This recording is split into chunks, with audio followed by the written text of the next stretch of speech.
siyah rengiyle, şampiyonluk hedefiyle, mücadelenin takımı Basit Spor yüreğiyle. Taraftarı dolu neşe, hepsi 7'den 70'e. Şampiyon olacaksın sen, ne diyorsunuz bu işe? Aslanlarımız sahada, direniş dimdik ayakta. İnançla çıktık bu yola, bu sene kupa burada. Aslanlarımız sahada, direniş dimdik ayakta.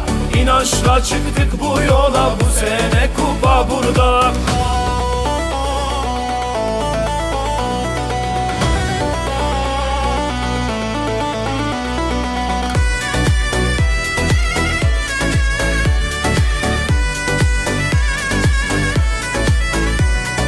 Hani baba torunları, Ararat'ın kartalları, bu arma size emanet ey güneşin çocukları. Haydi giyin siz formayı, titretin yeşil sahayı. Deplasmanda, iç sahada, geçit yok Basit Spor'da.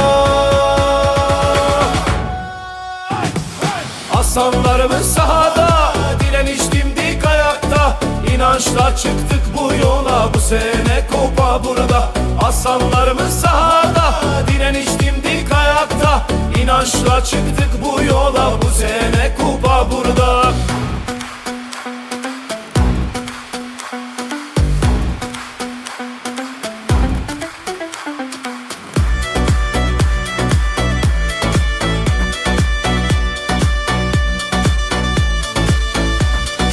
Basit Spor'un bambaşka, insanı getirir aşka. Zorlukları aşağı aşağı, Basit Spor sen hep yaşa. Haydi Basit hep el ele, çıkalım bir zaferlere. Yakalım meşaleleri, şampiyon ol sen bu sene. Aslanlarımız sahada, direniş dimdik ayakta. İnançla çıktık bu yola, bu sene kupa burada. Aslanlarımız sahada, direniş dimdik ayakta. İnançla çıktık bu yola, bu sene kupa burada.